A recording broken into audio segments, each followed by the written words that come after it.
Hey, how's it going, everyone? Happy, it's like 11 p.m. here in California right now. What's today? Today is it's Sunday evening, so I know it's a little bit late, but I'm on, and like I said, I would be on. I know I said I'd probably be around 8 or 9 o'clock, but I'm on now because I've been busy working and editing videos. Sablo, what's going on? Are these daily? Who knows? I don't know my schedule for now. I'm kind of doing whatever I feel, and honestly, right now I feel like doing them daily, and it kind of depends on who hops on as well. It depends on the level of engagement that I see, and if there's enough engagement every single day, then I'll be happy to kind of consider going on every single day. There's when I think about content and I produce a lot of content already. In total on Facebook and YouTube, I've already made over 500 videos by now. And, so I've talked a lot. And I guess in a way, I continue to produce content because I just want to create opportunities to connect with people and create conversations. I think we can never have enough opportunities to create conversations to improve our lives, to just create little improvements along the way or create a new thought. So that's kind of my goal. And I guess in a way doing a live is better than not doing one. So that was a bit of long of an intro. So let me get to the main point of this video. There's two of them. Number one is the title is how to increase your self-esteem and your confidence. So we'll talk a little bit about that. And then the second part of this whole live stream is that, we're going to do live Q&A, just kind of like how we've been doing for the past 3 days. This is day number 4, and right, 3 or 4, either way. So I think right now, in terms of YouTube, the direction I want to go in is I really want to create a platform where I'm having very authentic, real conversations. So I think I'm going to do a lot more lives and probably fewer of those recorded 5-minute videos that I used to do every single week. This feels more natural to me, and I don't want to over prepare for things because I like to keep a casual flow. All right, so let's see. Keely, I'm socially awkward and it's usually hard to make friends in college. Any tips not to feel awkward and making new friends with confidence? Just being, yeah, good to see you on. Okay, so Keely, that's a really great question. So I'm gonna hold on to that. I'm gonna answer your question, Keely, in just a second. Let's see. So I wanna give a little bit of context between on the topic of how do we improve our self-esteem and our confidence. So I'm speaking not as an expert. I'm speaking as just another human being with a perspective. Someone who has been working and studying on working on self-esteem himself and confidence, and also studying self-esteem as well. However, I don't know how to say this. Like, I don't consider myself an expert, even though this is the main topic I talk about all the time. For me, I feel like self-esteem is like this ongoing journey, and as much as I know, I feel like there's a lot that I don't know about it. So my goal is to just share information. Okay, cool. I think that's enough of a intro and conversation, and you have enough information. Okay, so Cyberlow, I see that you have some. Hold on. Let's see. I'm pretty sure she does blah blah blah. Thanks. Okay, cool. Cyberlow, I'll get to your question next after Keely's, because Keely asked first. So Keely asked, I'm socially awkward and it's usually hard to make friends in college. Any tips not to feel awkward making new friends with confidence? So I guess in a way, what I'm thinking about is context is important. Like, where are you meeting friends? Are you meeting friends in classrooms? Are you meeting friends in clubs? Based off the different scenarios, it's gonna differ a little bit.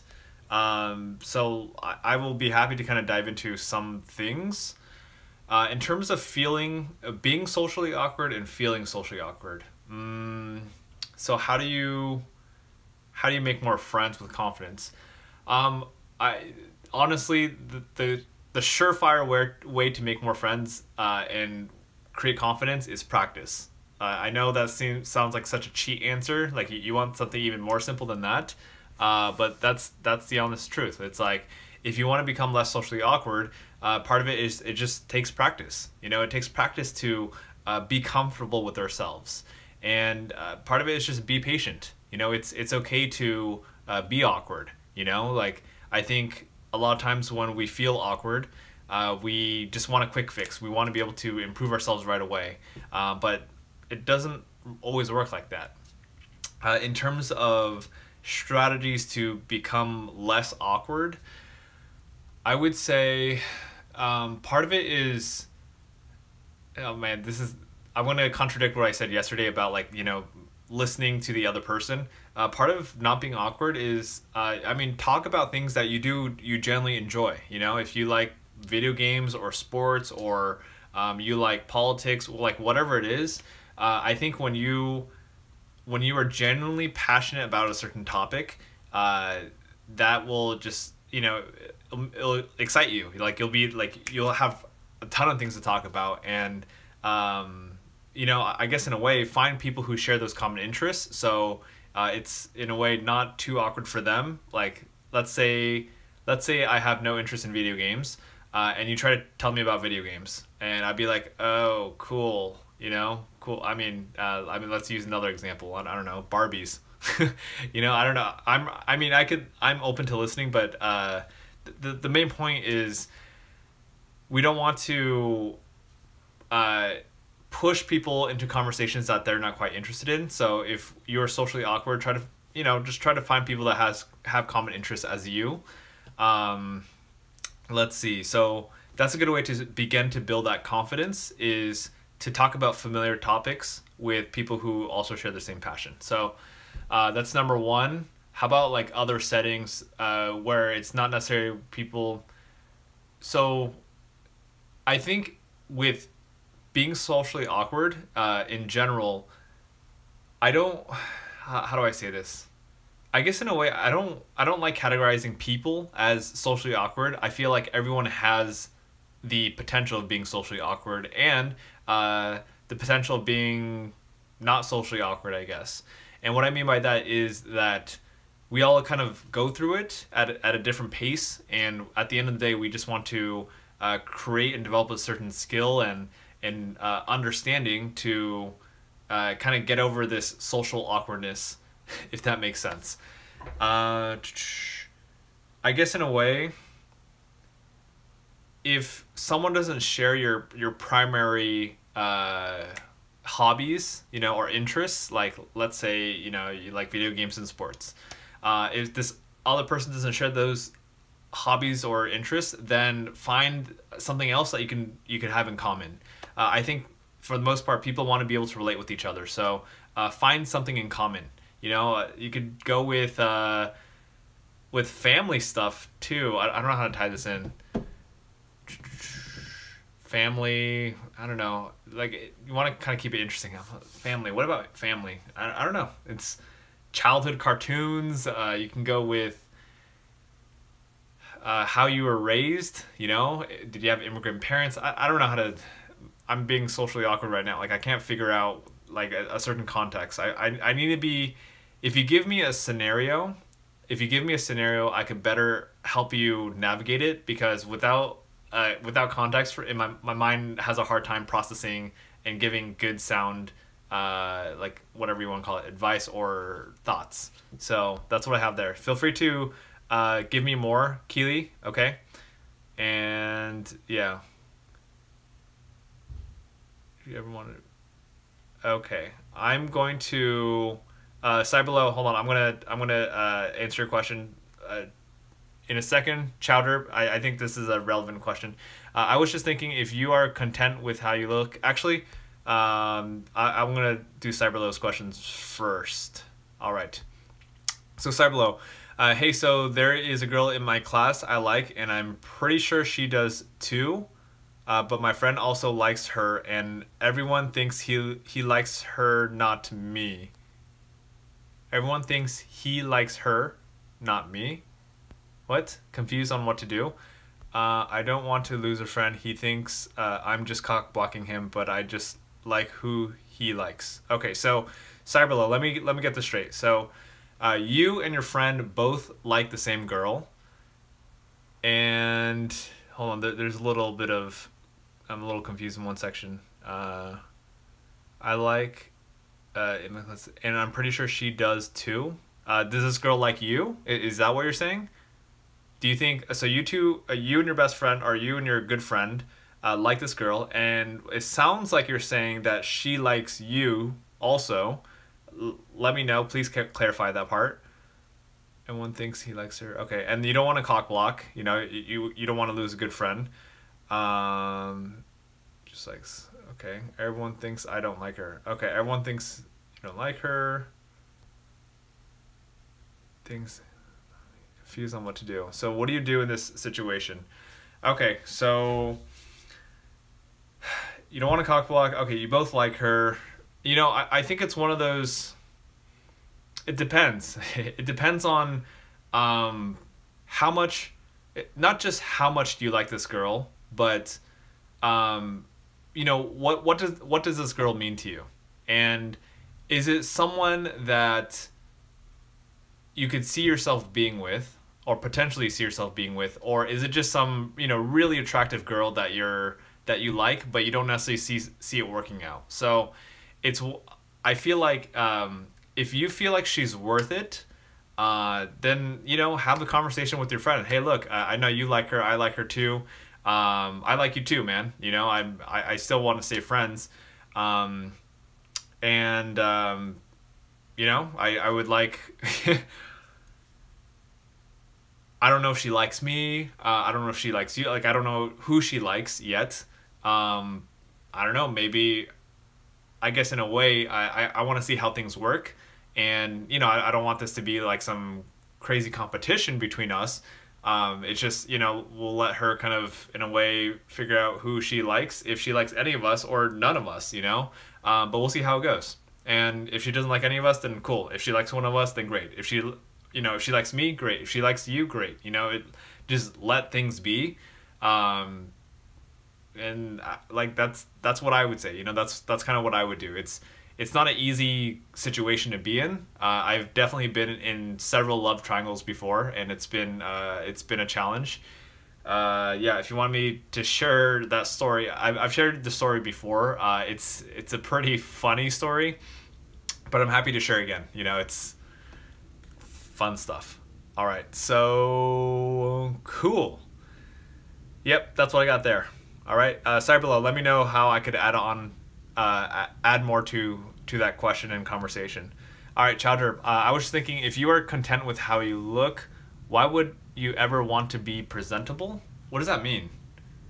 I'm not clear on that conversation. Chowder, you're gonna have to clarify that question. So let's see. If you were content with how you look, why would you ever want to be presentable? Yeah, I don't know where to go with that one. That's not clear enough for me. Why would you ever want to look good? So if you're content with how you look, why would you ever want to look good? Let's see. I'm trying to figure out the deeper question you're trying to ask here. Can you give me context? Like, in what scenario? Let's see. If you're content with how you look. Okay, so what I'm gathering from this question is, if someone is happy with the way they look already, so why do they need to try to impress people or look even better?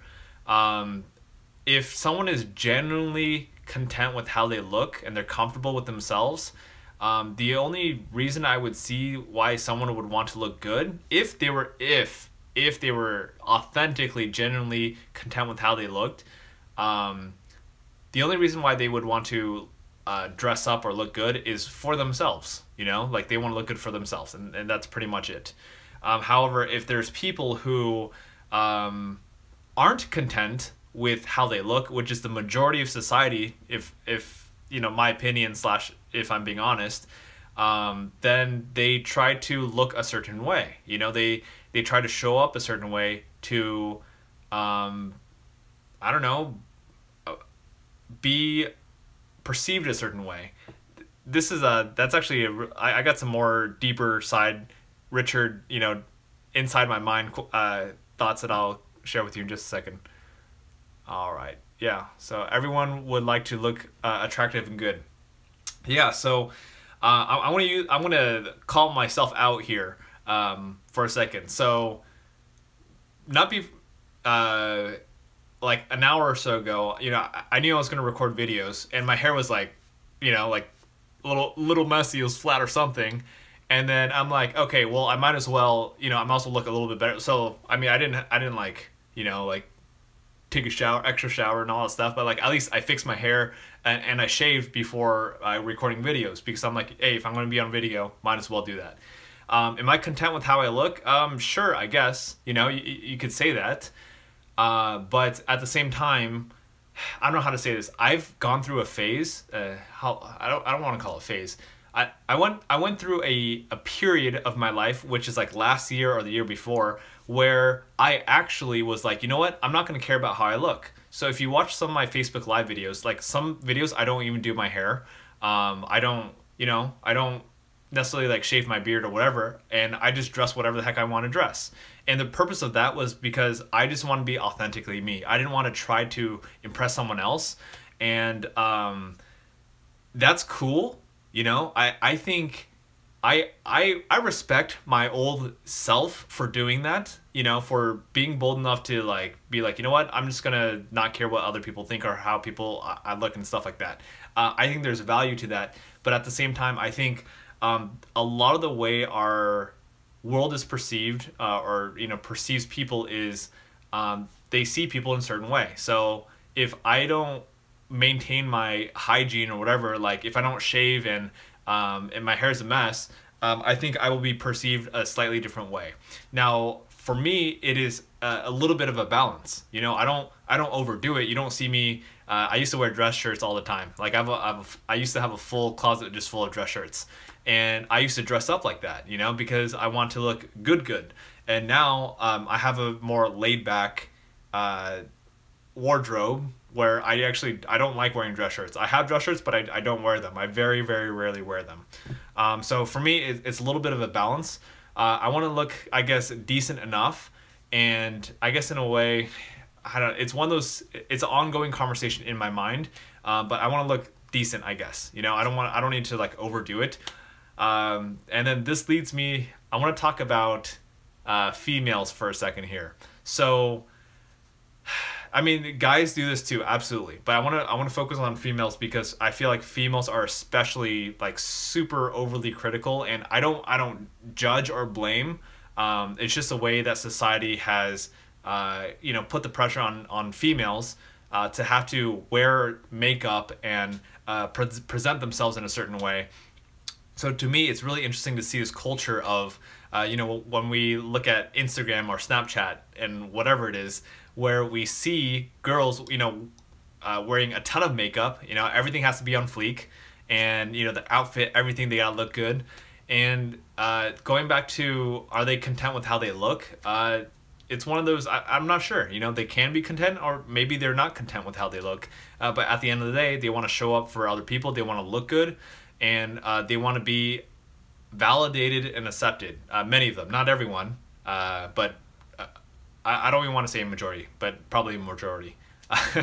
But there's a lot of people who want to be validated and accepted, and there's other people who just they want to look pretty, to look presentable, and also for themselves too. So that's kind of my 2 cents on that one.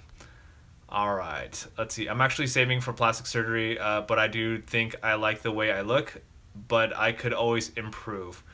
Joshua, thank you. I appreciate that. I appreciate you vulnerably sharing kind of what your story, because to me that's interesting. Like I would never ever get plastic surgery. I don't know. Well, I guess you can say I'm fortunate enough to look the way I am, and I don't mean that in any disrespect. I have no idea how anyone looks on here, and I'm not, man, I feel so weird. This is a weird conversation. Like I'm not bragging, I'm not like, oh, Richard, you're so pretty and sexy or whatever. I used to have very low self-esteem. I used to always think I was ugly. So, and I don't think I'm ugly anymore, which is, I guess, a blessing to not think that way anymore. But yeah, I think no matter how I look, in general, unless I had like a some sort of major deformity, which is very abnormal, in that case, I mean, unless that happened, I would probably would not get plastic surgery. But you know, to each their own. That's cool. I appreciate that perspective. And honestly, you just sharing that, Josh, like if that's actually what you're doing, like it opens my mind up more to other people, because again, I'm not a perfect human being. I still have judgments and things like that, and I get to work on letting go of those, because you know, everyone genuinely should have the freedom to do whatever they want to. So that's what I have there. All right, bro, you are decent looking, mate. Thanks. Thank you. You lost a lot of weight too, so good job. Thank you. Goodness, talking about losing weight. Let's see, I've lost a lot of weight and I've also gained a lot of weight. 210 pounds was the highest, or you know, the most I ever weighed. That was borderline obese. I dropped down to 147, and if you look at a lot of my profile photos that you see like on YouTube, Facebook, Instagram, all those is when I was 148 pounds. The reason I keep those is because, I mean, I don't do photo shoots. I did one photo shoot, and that was back then. That was for more professional reasons. So I don't have like, you know, good photos or whatever. So interesting side conversation. So I was 148 then, 210 to 148, and now I'm like 180. I'm not like, how do I say this? I'm not proud. I'm not proud of my weight at 180. It's nothing to brag about for sure. But one, I'm working on losing weight in a healthy way. I'm exercising every single day. And it's like more of a lifestyle versus a hard set goal of like, I want to become 165 or something like that. But I'm also at the same time, like, I'm not like super overly critical of my weight in terms like, Richard, like, you're too fat, you know? I'm so ashamed of you, you know, you're unworthy, which is, I guess I'm grateful that I don't have that conversation in my mind blaring at me now. Okay. Let's see. By the way, have you ever played Red Dead Redemption? No, I have not ever played that. Yeah. Chowder, it's been tough lately. I've been trying so hard to please other people for so long, I've lost who I am. What time zone are you in? I'm in Pacific Standard Time. I live in California, near Los Angeles, specifically Orange County, which is just south of Los Angeles. I'm about an hour south of Los Angeles, or yeah. Okay, so Chowder, all right. There's something like I don't even, you haven't given me a lot of information about yourself, but I have enough information to already say that the fact that you said you're trying so hard to please other people for so long, you've lost who you are. That, like, straight up, I don't even need any other information. You get to stop people pleasing. You know, you get to stop putting others before yourself. You know, that when you put people before yourself, your self-esteem will go down the drain. I don't have context. I don't know your story, but I would like to know your story, by the way. So if you would like to share, I would love to hear. But seriously, like, it's in terms of self-esteem, why people have self-esteem is because they seek validation from the outside. And if you want to improve your self-esteem and your confidence, you got to stop seeking validation from other people, and you get to learn how to accept yourself. And that's one of those really super confusing phrases, like accept yourself. Like, what does that mean? And it's one of those things that takes time. It's one of those things that I want to go back to the weight example. So when I was 210 pounds, you could believe that I hated my body. I hated myself. I've always hated my body from the time I was born all the way until, let's see, about 25. I'm 28 right now. Until like 25 to 26. 25, 26. Yeah. So we'll say for the first 25 years of my life, I hated my body. And I hated my body up until I went down to probably 165. 165 is where it became a little bit acceptable, but I still didn't like my body. Then I went to 148, and I was really like I was confident, I was happy. I'm like, oh my goodness, I'm wearing extra small, extra slim fit shirts. I feel confident, but still in my mind, I still have this little voice in my head that says, Richard, you're still fat. I'm like, what? How's that possible? Like I could feel my abs and my bones and everything like that. Like there's no way that I'm still fat. But in my mind, there's like this little seed, even though it made no sense. Richard, you're still fat. It's weird. I knew I wasn't fat, but the voice was still there in the back of my head.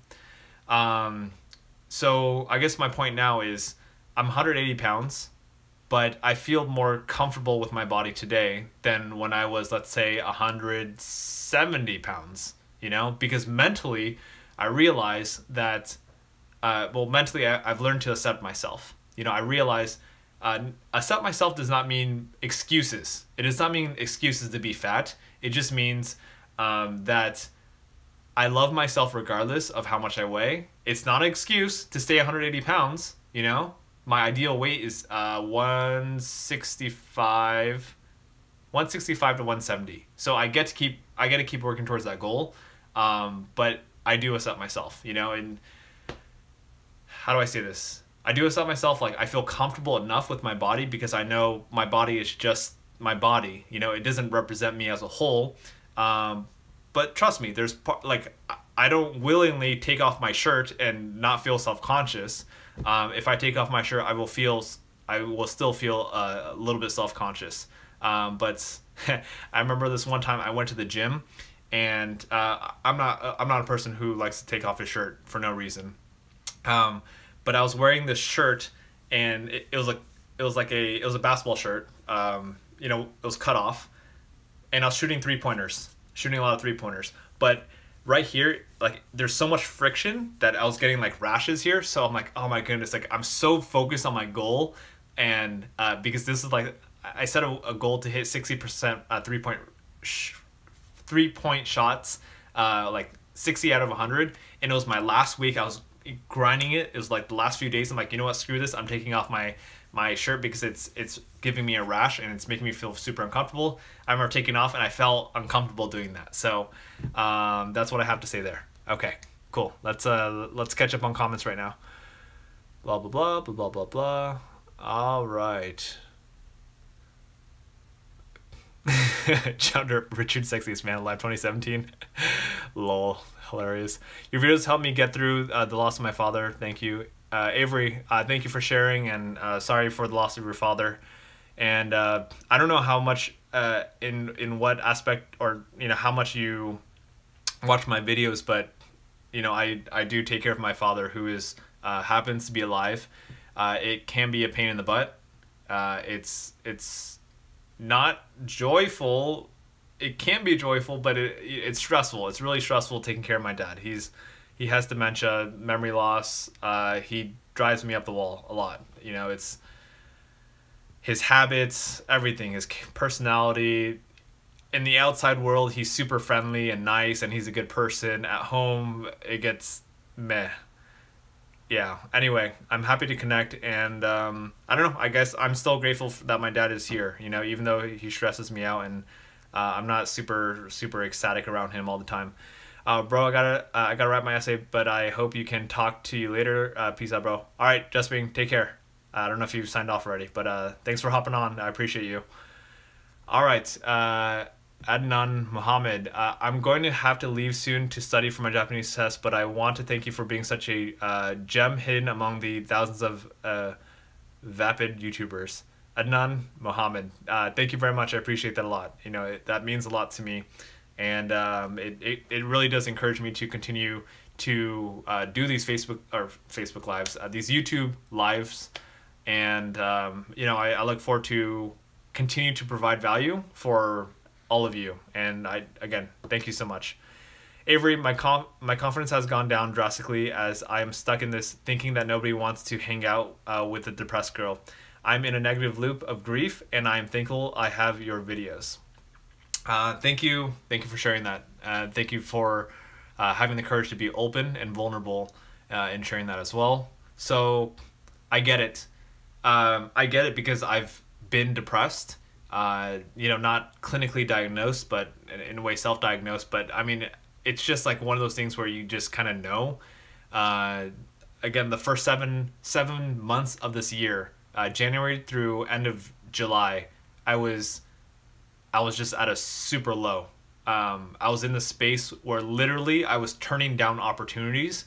I was distancing myself away from people because I felt like I was being so negative, and I didn't want other people. I didn't want that negativity to rub off on other people. And I'm like, other people don't deserve my negativity. Other people don't deserve to hear me complain and not take a stand for my life and make excuses and all these things. And I was going through such a hard time, and it was just like this is just where I'm at, and I feel like crap, and I don't know how to ask for help because people don't deserve to deal with my crap. So I understand how that is. In terms of kind of little words of advice or anything, just, or I mean, even words of encouragement, if anything. Let's see, hold on one sec. Avery. Avery, so just know that you are okay. And what I mean by that is you are okay. Like, you're a human being and you're going through a tough time. You have your challenges, and just know it's okay to have challenges. It's okay to feel depressed and sad and frustrated, confused, and go through the season of your life. It doesn't make you any less of a person. It doesn't make you less, how do I say this? Less deserving of having great relationships with people. And of course, it could be a challenge. And I want to encourage you to continue to kind of seek support in whatever you want to call it, friends, just people who are willing to kind of listen. And I get it, it's challenging. And not always can we find those people, that right people, right person, or the right people. So yeah, I mean, when I was kind of sad and depressed for the first 7 months of this year, I remember I isolated myself, and I mean, I had support around me, but I was just so, it didn't feel right to me to reach out to, let's say, my brother, or my good friends. It was just, I felt like I didn't deserve that. So, I guess, I don't know, I hope me just sharing my own kind of story helps you realize that you're not alone. You're not alone in the way you feel, and yeah, like there is support out there. I'm here. And if you got questions, I'm happy to support and answer. So know that there are people that care about you. So that's what I gotta say there. Okay. Let's see. All right. Back to Keely about being socially awkward in college. Being socially awkward, it's also hard for me to let go of people when their chapter in my life is over. I always try to stay in touch, but they never do their part. How do you even get over them too? Okay, so Keely, it sounds like you have a lot of attachment towards people and stories and things like that. And what I've learned on my journey is I think it's important to detach, to let go, of the, how do I say it? To let go of stories and people that don't serve us anymore. So in a way, and this is no disrespect to other people, but if people are not willing to put the effort into continuing to build a friendship with you, you got to respect yourself and choose to let them go. And know that it's nothing personal to them. Know that them not interacting with you is nothing personal to you. It's just that they just choose not to continue to whatever, communicate or keep that relationship with you, and vice versa. So one of my favorite quotes or simple phrases is nothing is ever personal, because nothing is ever personal. If someone does something to you that hurts you, it's not personal to you. If someone does something, it's because of them, not you. It's because of their value system. It's just, it comes off as personal because as human beings, we have an ego, and we often associate what someone else does as, us. It's because of us. But no, if nothing's ever personal. So if someone does something, it's because of them, not you. That's what I got there. Now, does that mean that we don't feel hurt? No. As human beings, we're gonna feel hurt. We're gonna be offended. But just know that it's not about you, and nothing's ever personal. Okay. Chowder, going through high school, working on filmmaking, slightly overweight, which pisses me off a lot. Let's see. Absolutely no confidence at the current moment. Have friends I don't particularly like. Okay. Whole 9 yards sounds like a cliche. Let's see. All right. Cool. I mean, I like that whole sounds like a cliche part because it just makes it relatable. So I mean, if you're not happy with your life, I know this is gonna sound like, man, shut up, Richard. Okay, if you're not happy, here we go. If you're not happy with your life, change it. That's it. If you're not happy with your life, change it. Do something about it. If you're not happy with your weight, change it. Do something about it. Exercise more, eat less, eat healthy. That's all it is. And we can sit around and complain. And Chowderp, I'm not targeting you specifically. I'm saying this in general. All of us, myself included. If there's something we don't like about ourselves, change it. Do something about it. Put in the effort. I know it sucks. I know putting in the effort sucks, but that's how we improve ourselves. And trust me, I've spent a lot of my life complaining about things I don't like about myself, and then not doing anything about it. And guess what? I still do it. I still do it every single day. There's plenty of things I don't like about myself, and that I have not taken action on. For example, let's say eating super 100% clean. I haven't done that. I started exercising every single day. Cool, great job, Richard. But my eating habits are not perfect. So, I get to practice what I preach too. So that's what I have to say. And I'm doing things one thing at a time. If you want to lose weight, do one thing at a time. Little baby steps. Go to the gym or whatever it is. Exercise, run, whatever your workout choice is. Maybe a few times a week. It's like start with baby steps. Doing something is better than doing nothing. So, yeah, that's what I got there. All right, let's see. Favorite video game of all time. All right, we got the video game addiction peeps in here. Favorite video game of all time. My current favorite video game right now is League of Legends. I'm not playing it right now. I do follow esports, or have on and off. I was following it. I'm a big TSM fan. If anyone knows Team Solo Mid, they sucked at they flopped on the world stage championships. So yeah. But besides that, back in the day, I used to play a lot of StarCraft, Counter-Strike. So I guess those are the top three. I used to like Worms Armageddon. Most people probably don't know what that is. It's like Gunbound in a way, or Tanks. What else did I used to play a lot? Man, I'm sure that I played a lot of things. The Sims, Roller Coaster Tycoon. There's too many games, but yeah, I played a lot of old school stuff. Like once I got older, I stuck with the old stuff, like Counter-Strike, what's that? StarCraft. Those are the two ones I played a lot. And League of Legends I've been playing on and off for the past 5 years or so. So, yeah, there we go. Yeah, new games I try to stay away from in terms like I don't want my life to be filled with games. You know, I'm not that I'm judging or saying, you know, don't play games.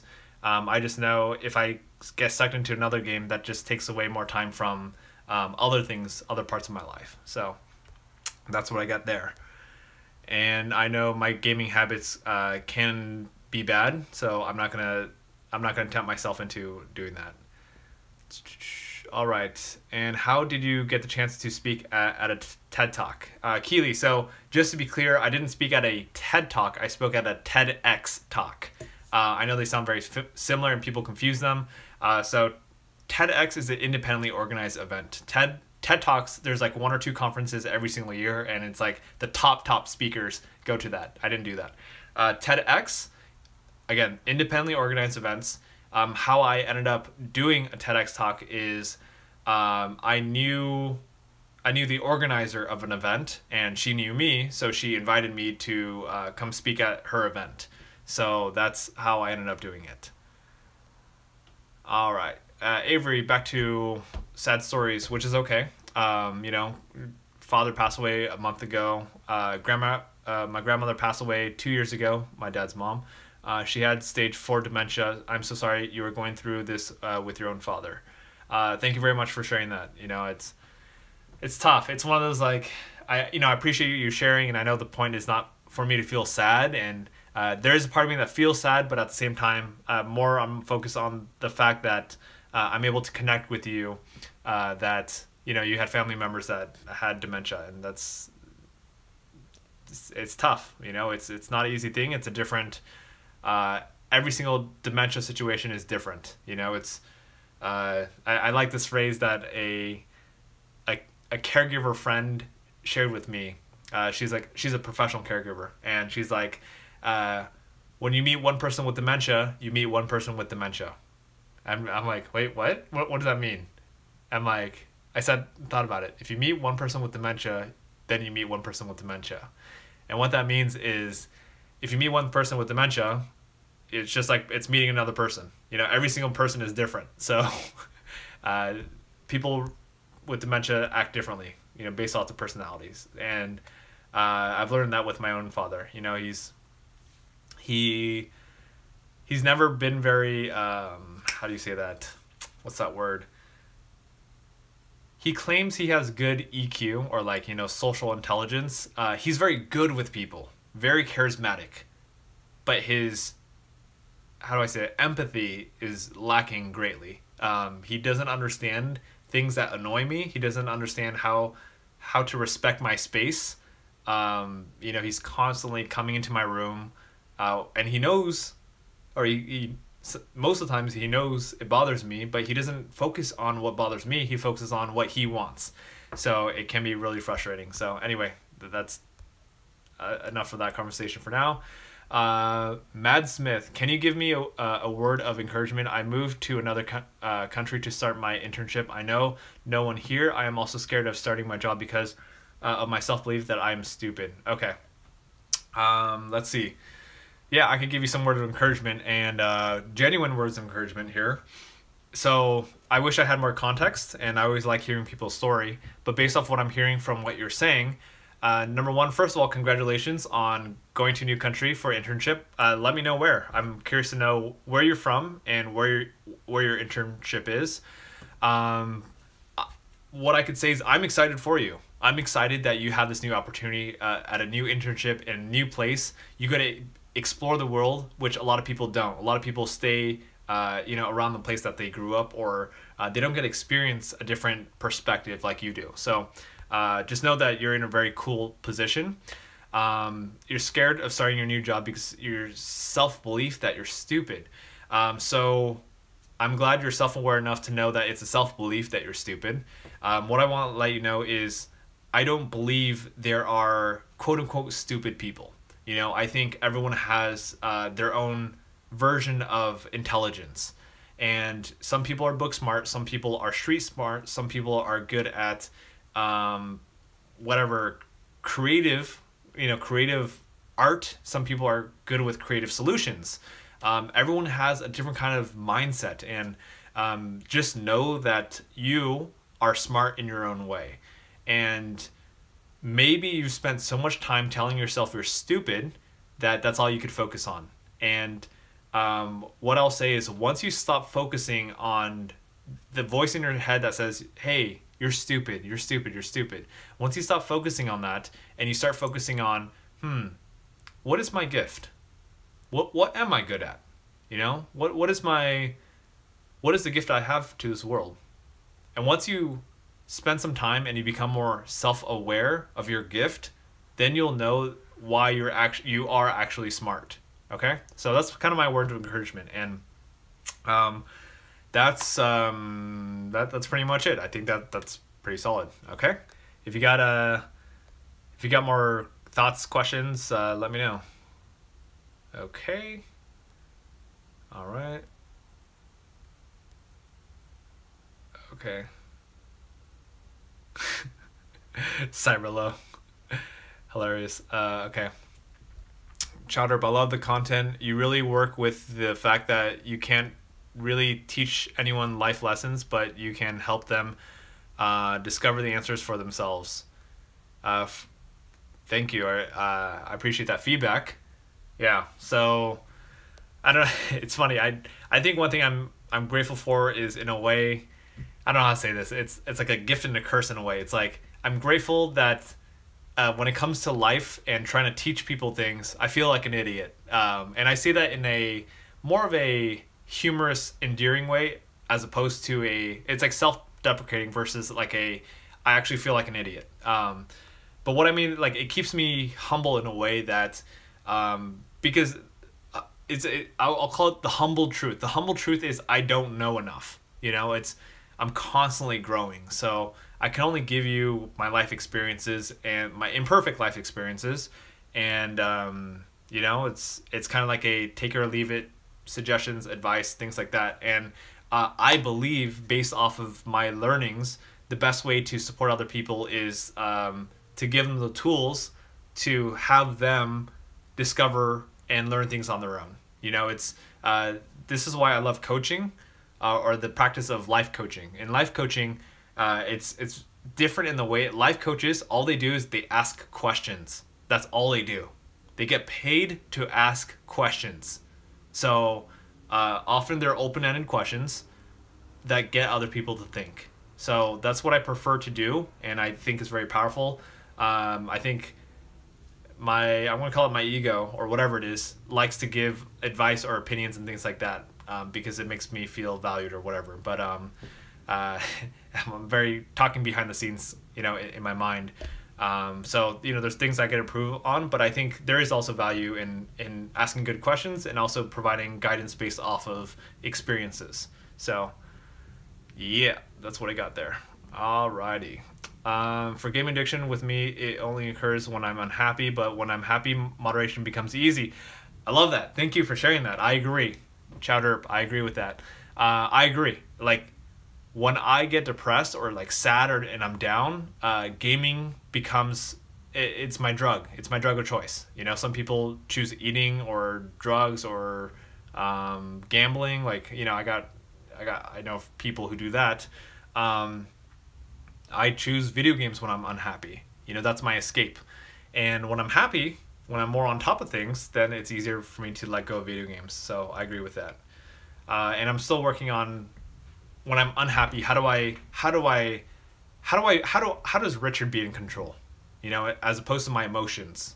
How do I take control when I'm unhappy to not play video games, you know, out of control? So that's one of those ongoing conversations I'm working on.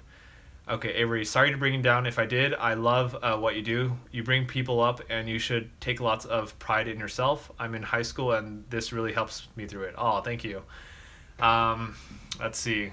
No, don't be sorry if you feel like you're bringing me down, like, or bringing us down. You know, it's we you know, all 9 of us, everyone who's on right now. I think I'm going to speak on behalf of everyone, regardless if, you know, they agree or not. But I feel like you bring what you bring is, you bring realness into this community. You bring you know, you bring real life struggles and challenges, and you give all of us an opportunity to connect in that way.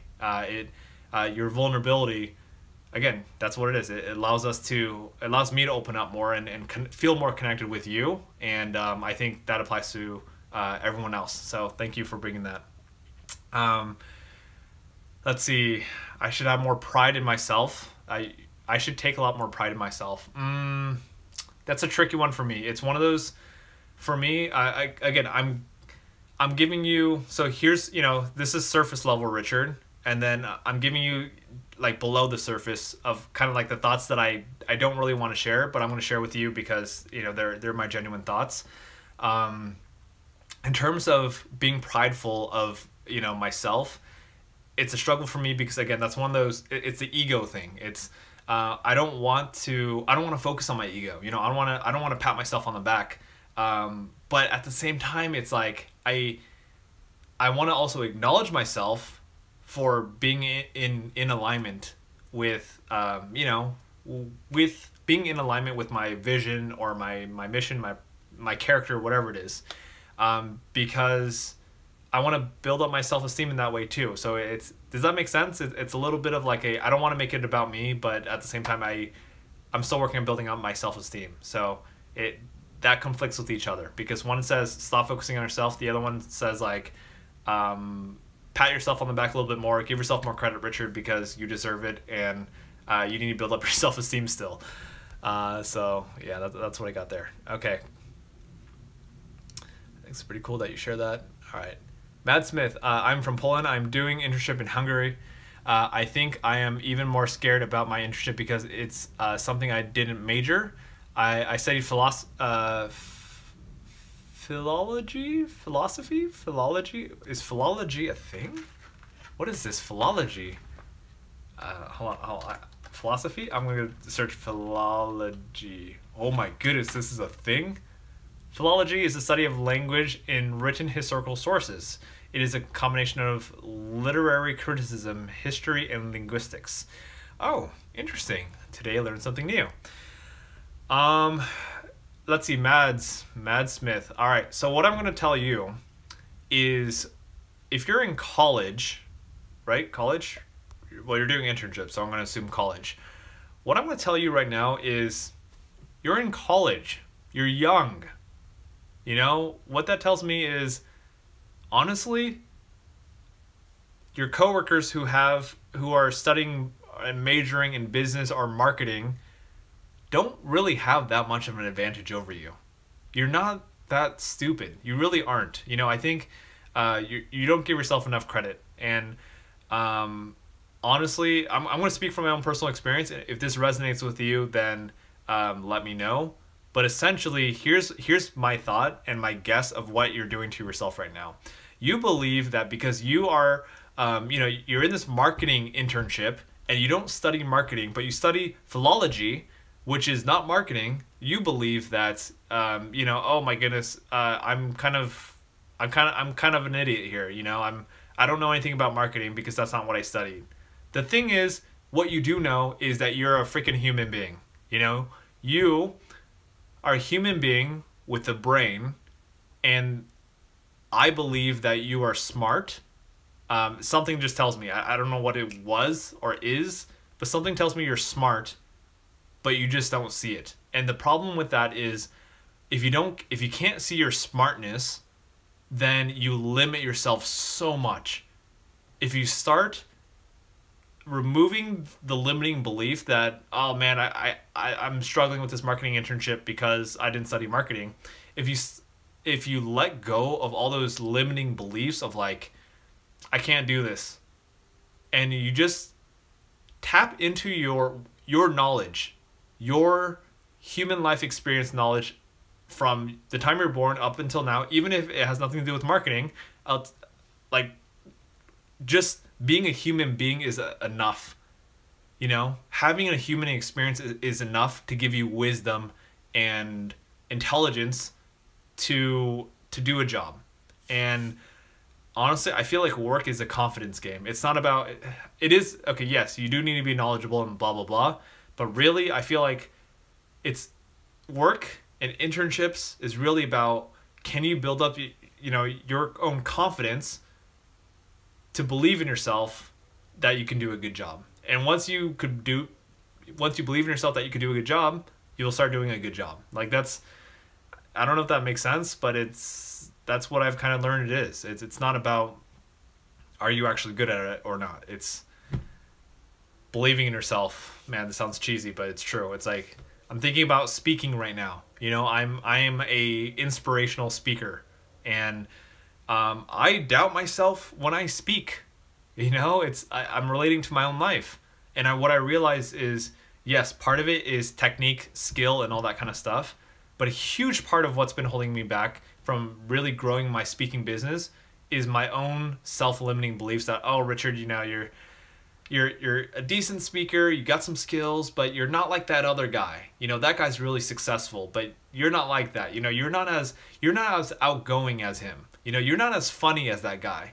You know, your story talks too much about you. You don't talk enough about other people, and your message isn't clear enough. You know, so these are all limiting beliefs that I have about myself and what holds me back. So, hope that helps. Let's see. All right. Got it for a reason. Okay. I don't know. Sorry, I don't remember the context of that one. Avery, at the end of the day, we are all human and are all figuring things out together. I agree. We are all meant to survive and live life to the fullest. Nice. Awesome. Matt Smith, I want to learn something new and not end up as a school teacher. I wouldn't be a good one. Thank you for your advice. I love traveling and exploring new cultures. That's awesome. I'm happy for you, Matt Smith. That's super cool that you get to travel. You know, I've never been to Hungary or Poland, so that to me is super cool. And I get to travel more too. Okay? All right. Ventroid, how do you control your emotions instead of the other way around? So how do you control your emotions instead of your emotions controlling you? Okay. Like, are there any mind tricks I can think to myself to boost my willpower, confidence, positive mindset? Okay. That's a really great question. Like super, super, super high level question that you're asking. And I know there are tricks. Can I remember and tell you the tricks off of my head? We'll see, because it's kind of been a while. Let's see if it's already ingrained in my mind or not right now. So your question is, how do you be in control of your emotions instead of your emotions be in control of you? Okay. Here, I'm going to show you this real quick. Hold on, can I do this? Let's see if this works. Okay. You see this chart right here?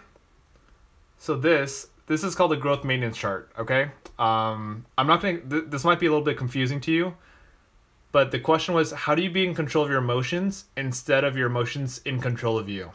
And this top part is joy. It means growth. You know, this is the positive stuff. And this bottom half is all the bullshit stuff, okay? So how do you be in control of your emotions instead of your emotions controlling you? You stop, you look, and you choose. That's the first thing you do. You stop, look, choose. So if you feel a negative emotion come up for you, here, I'm gonna flip the camera again. Okay. So my point in that is, if you feel, let's say you have a certain emotion come up for you, right? And you're like, oh man, I'm feeling really frustrated or angry or like, you know, and you're like, like I just want to punch a wall, or like I want to like freaking, you know, I want to bash that person's car that's in front of me that cut me off or whatever it is. That's our emotion getting being in charge of us. So how we stop that is we stop, look, choose. I might be abusing this a little bit, but the point is, if you feel an emotion come up, I believe how you kind of outsmart your emotion is you're like, wait, hold on, emotion, hold on. I know I'm feeling anger. I know that's coming. But how do I what's the logical way of handling this situation? You know, do I want to act in anger, or do I want to approach this differently? So stop, look, choose. If you feel an emotion come up, my advice to you is pause. Okay, wait. What's the smart thing to do? What's the smart thing to do in this situation? Is it going to benefit me to start yelling giving the person in front of me the middle finger, you know. I don't think so. Okay, I'm not gonna do that then. So that's what it is. That's how we get it. It's self-awareness. It's stopping ourselves before we feel that emotion and letting our emotions act. Goodness, that's. Whew, I just thought about my dad. He can't stop his emotions. Like once he gets emotional, he just gets emotional, and it's fascinating to me. That's what I got. All right. Ooh, here's okay. Ventroid. I'll add on a little bit more to this question about how do you be in control of your emotions. How do you boost willpower, confidence, and positive mindset? This is another question I used to ask myself all the time. If I'm being super honest, I don't ask myself this as much as I should be. So let's say I'm like, ooh, I want to eat a candy bar. I'm like, I'm hungry. I want to eat a candy bar because that's all I have here, and I'm looking at the candy bar. So the question I'd like to ask, a really powerful question to ask is what I'm about to do going to support my vision? Is what I'm about to do going to support my vision? Is eating this candy bar going to support my vision for my life of living a longer life, whatever, being healthy, influencing other people? The answer is no, it's not. So in my mind, I'm like, okay, it's not supporting my vision. I'm not going to do it. There you go. I hope that little tip helps. Is what I'm about to do supporting my vision? And that you could apply this question to anything. That's why I love it's such a simple question. It's a powerful question. Like, is I don't know what's another good example. Cheating on a test, whatever it is this going to support my vision? Whatever it is. And I think it's important to authentically answer the question versus be sure don't give yourself the bullshit answer. Don't try to trick yourself into the answer. Like you already know authentically what's in your heart, what the right answer is. So you get to stick with that. All right. Keely, even communication is hard for me during interviews. Sometimes I have to ask them to break the question down. It's hard to keep things short and to the point, and I find myself repeating myself a lot. All right, so trouble with communication. You gotta have them break things down. Keely, first of all, honestly, I appreciate that you asked the interviewer to break things down. I get it. Honestly, like interviewers want people who they have a great understanding. They're somewhat perfect or whatever. But honestly, I would rather you ask and be real about breaking down a question instead of pretending to know what the question is and just answer something generically because you don't want to look like an idiot. So I think most people end up looking like an idiot, or they become very scripted or surface level. So I appreciate that you have the courage to break the question down, even though it's a hard thing to do, especially because it's a hard thing to do. So, right, that's what I got there. Nervous to take a public class. Recorded myself speaking. I tend to think about a lot, and my eye wanders a lot. How do you even better your communication speaking skills? Practice. Some tools for you, Keely. Let's see. I don't know if you ever heard of Toastmasters. I highly recommend Toastmasters. That's a great free / low cost option to develop your public speaking skills for sure. So Toastmasters, it's a non-profit organization, and the whole focus is to improve speaking and speaking / communication and leadership skills. So that's the whole organization. That's all they do. And I don't know where you live, but chances are there are hundreds of clubs around you if you live near a major city, especially in the it's an international organization, so they're pretty much everywhere. And yeah, like I used to be part of like 1 or 2 clubs, 3 clubs, something like that. And you can go for free, and every single week or whatever, whenever they have it, just go to toastmasters.org and look for the club locator, and they'll show you what clubs you have around you. Other things, how else you could improve your communication? Watch other people. Look at TED Talks. See how they do it. Google, how to become a better speaker. What else is another one? Make YouTube videos. That's what helped get me to learn how to speak better. I was super nervous when I started speaking and making YouTube videos. Super nervous, and I remember my first video. It was a 2-minute video. 2-minute video. It took me 24 hours to record it. I re-recorded it so many times. Edit it. I wanted to make it so perfect and take out all the ums and ahs. So yeah, just it takes practice. That's what I have. You got this. Let's see. Maybe when it comes to internships, I've noticed that it's more about having a desire to learn and push yourself outside your comfort zone, and not so much about what you know already. Maria B. Awesome. I love that comment. Chatter, what can you do when you can't recharge yourself? To be more specific, I feel exhausted at the end of the day. Gaming doesn't help. Hanging out with people doesn't help. Sleeping doesn't help. I've lost what I can do to rejuvenate myself, and it's made me feel like I'm stretched thin most of the time. Chowderp. Okay, that's a really great question. So you're super exhausted. Hanging out with people doesn't help. Gaming doesn't help. Let's see. My first initial thought. Well, let's see. I'm trying to figure out. So what does help? Sleep doesn't help. Like, it just sounds like you're just super exhausted. My recommendation to you, Chowderp, I would consider. I would like you to consider eating healthier foods.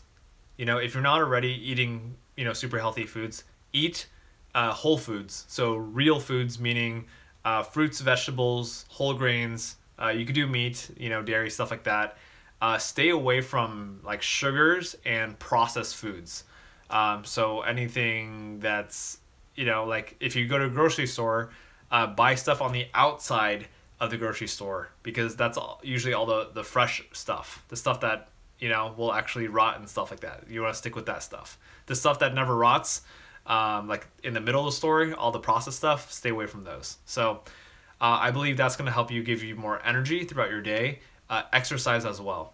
I know that sounds very typical or whatever, but I want to be one of those people who kind of just remind you, exercise. Just if you don't have time to exercise, what I'm doing, I'm exercising every single day right now, and literally my exercises, they are an intense 15 to 30 minute workout. I do them the first thing I do when I wake up currently, and to me, like, my body's a little bit sore, but those 15-30 minutes, trust me, I hate exercise, by the way. I don't like exercise unless it's like playing basketball. But what was I going to say? What I realized is that 15-30 minute workout that I don't really enjoy doing so much, it makes me feel like, it makes me feel more alive. It makes me like it kind of, I'm surprised I'm saying this myself, but it wakes me up a little bit. It gives me a little bit of more oomph, in my life. It's like, ooh, I feel sore, it doesn't feel great, but it does feel good. I don't know how to say it. It's that's my little recommendation to you. Okay. Also, you try working on sleep hygiene as well. That means before you go to sleep, try to, like, let's say, I don't know, read up on sleep hygiene. Sleep hygiene. So something like an hour before you go to sleep, try to, or at least 30 minutes, whatever it is, try to, start shutting off your lights, and, stay away from using a computer or TV or, any kind of, I don't know how you, like, lights.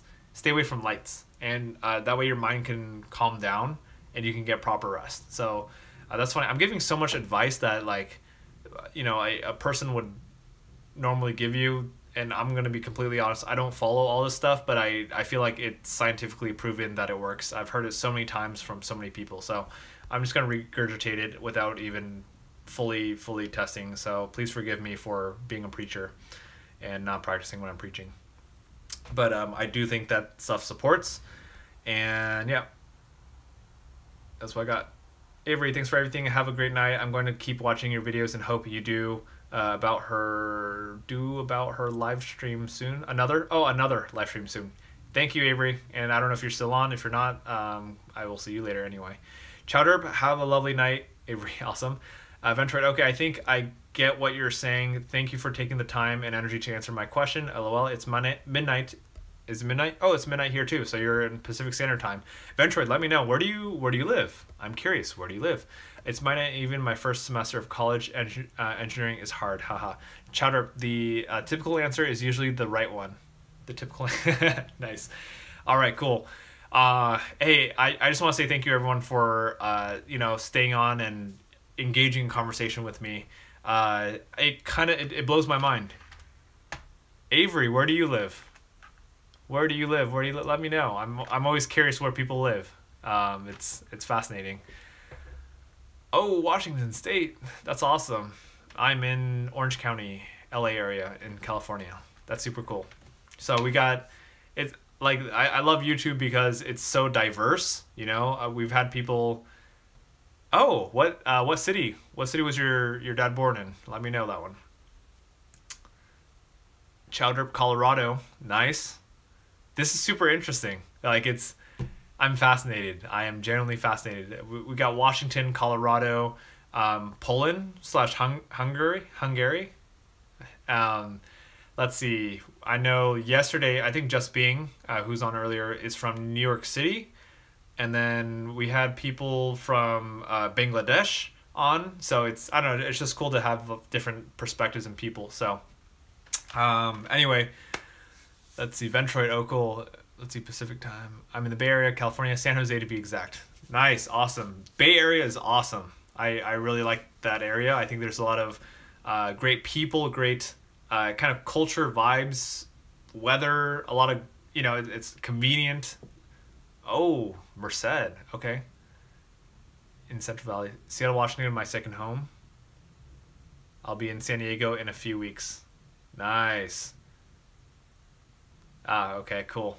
Hey, that's really cool. I'm surprised, I'm surprised everyone is, we got a lot of local people, a lot of, actually, no, I'm not super surprised right now because it is 12:30 a.m. right now, so I'm guessing people on the East Coast would probably be sleeping at this time, or just playing video games or doing something else. So that makes a little bit more sense why more Pacific time people are on. But still, I'm surprised to see so many Pacific Standard Time people on right now, as opposed to spread out everywhere. My high school could really use your talent. That's awesome. Hey, let me know. I mean, I am a inspirational speaker and I am booking speaking gigs. I'm just gonna hold on. Oh no, never mind. I can't. Can I? Whatever. I mean, you could. I think my link richardquo.com is in the comments. I'm always looking for more opportunities to speak at schools, leadership conferences, things like that. I serve the middle school, high school market, so if you got connections or you could refer me to anyone, I would love to. Yeah, it's funny. I got friends who do Washington, speak in Washington. Awesome, sounds great. Oh, that Instagram.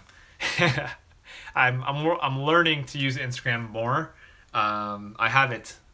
Anyway, I will respond because I just figured out how to turn on notifications on Instagram, which for some reason I never did for the past 3 years or so. Yeah. Cool. All right. Awesome. I'm surprised. Literally, I thought today's conversation might have lasted like 20 minutes or something, and we've been on for an hour 15 minutes. Yeah. Whew. Cool. All right, Keely, you into hiking? What's the most strenuous hike I've ever done? All right. So yes, I do enjoy hiking for sure. Most strenuous hike? I get to do more strenuous hikes for sure. Most strenuous one. Man, I've done a good amount of hikes. I can't remember. I want to say the longest hike I ever did was probably 6 hours. 6 hours? I can't remember where. I know I've done a fair amount of 4-hour ones. Yeah, I can't tell you which. I can't tell you where. Goodness, my. This is one thing I'm self-conscious about is my memory. I'm not super self-conscious about. I used to be super self-conscious about my memory. I'm not as self-conscious, but I feel like my memory legitimately has a limit. Like I feel like I actually am slightly below average in terms of memory.